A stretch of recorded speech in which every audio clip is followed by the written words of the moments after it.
আপনি যদি প্রধানমন্ত্রী নির্বাচিত হতে পারেন তাহলে প্রথম কি কাজটা করবেন? সর্বপ্রথম নদী ভাঙ্গনের হাত থেকে দেশটা রক্ষা করার জন্য নদীতে বাঁধ দেবো, নদী খনন করব। আর পাশাপাশি শ্রমিকের মজুরি, কর্মজীবীদের মজুরি বৃদ্ধি করব।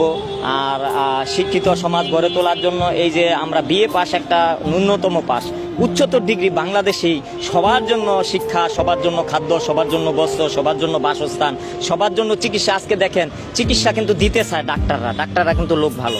তো আমাদের যেই ডোনেশনটা যেটা দরকার, আমরা উন্নত প্রযুক্তি আছে কিন্তু এগুলো ব্যবহার করার জন্য যেই আমাদের অর্থনৈতিক ক্রাইসিসটা দূর করব, মেশিন পাতি আনা হবে, থানা মেডিকেলগুলোকে 20 তালা 30 তালা করবো, সিট সংকট পূরণ করার জন্য জেলা মেডিকেলগুলোকে বড় করব। বিশেষ করে শিক্ষা, খেলাধুলায় মাঠ থাকবে, খেলার মাঠ থাকবে, পুকুরে মাছ থাকবে, কৃষি বিপ্লব হবে। আমাদের বাড়ির ছাদেও যেহেতু আমাদের জনগণ বৃদ্ধি পাইছে, বাড়ির ছাদে আমরা টপের মধ্যে সিম গাছ, লাউ গাছ, পেয়ারা গাছ, যে উন্নত প্রযুক্তি চায়নাগো মতো ডিজিটাল ব্যবস্থা, এগুলো আমরা যেমন প্রত্যেকটা গ্রামে 12,000 টাকা দামের ঘাস কাটার মেশিন আছে, এটা দিয়ে দেবো। কানাডার মতন পরিষ্কার পরিচ্ছন্ন ক্লিন বাংলাদেশ থাকবে।